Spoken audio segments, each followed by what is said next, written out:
Tere tulemast, kallis publik Kastani staadionile, kus täna veetakse 13. vooru järel peetav kohtumine Eesti Levadia Tuubli ja Rakvere Tarva vahel.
Seisuks 5-1, et on kindlasti põhjust rahuloluks, mis oli täna teie trump, et suutsite meile nii palju varajaid lüüa?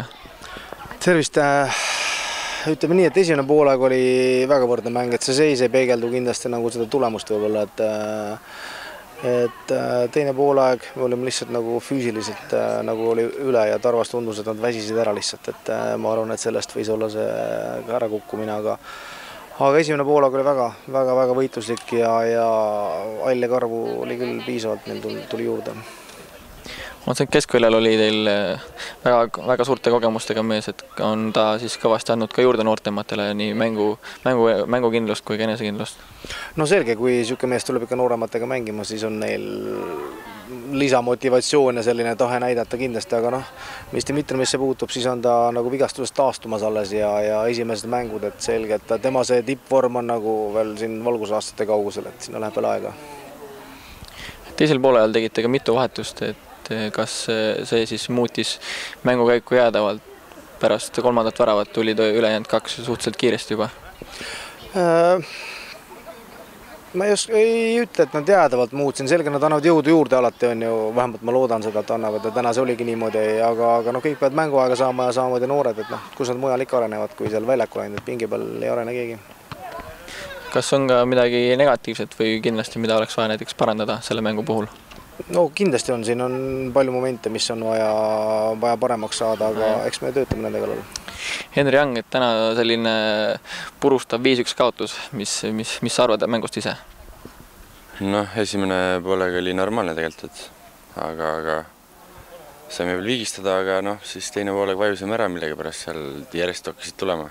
Ei teagi, mis nüüd täpselt oli võib-olla, et mängisime natuke uut formatsiooni täna, proovisime, katsetasime natuke, et et võib-olla sellest, aga lõpuks me ei teagi, Levadia oli ikka parem.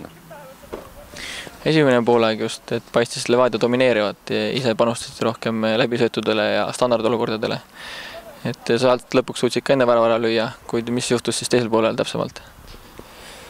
No mis juhtus, raske öelda, väsimus oli ka mul endal isiklikult küll ja teistel oli ka näha seal, et väsimuse pealt ja Levadia tegi seal vahetusi, oli tihti, mis nad tegid seal järjest mitu vahetust, värsked jalad tulid sisse ja siis hakkas tulema ka, et me jätsime vahetused hilisemaks, et võib-olla sellest oli ka, et jah, liiga palju lasime lõpus, muidu nagu esimene poolaeg mulle endale meeldis,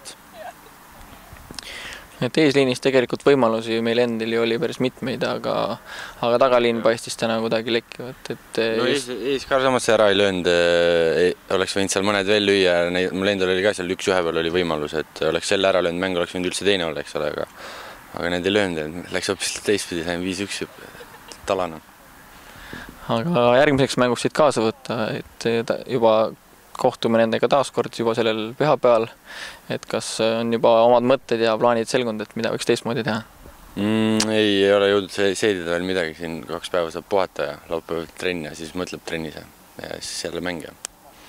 Praegu ei oska küll öelda, mis... Lähme vaatame, mis Valeri jälle meile näitab ja õpetab, et lähme seda korda viima platsile. Sest tegelikult täna ju koosseis oli iseenesest tugev. Ei olnud üldse ühtegi nõrka lüli ega ei pidanud väga asendusmehi kasutama. Et kas on pühapäeval oodata siis samasugust tulist lähingut? Ma arvan küll, kui nüüd siin vahepeal keegi mingi vigastusega välja ei hüppa või ma ei teagi, mis. Täna oli jah ja koosseis oli hea, aga ei piisanud sellest.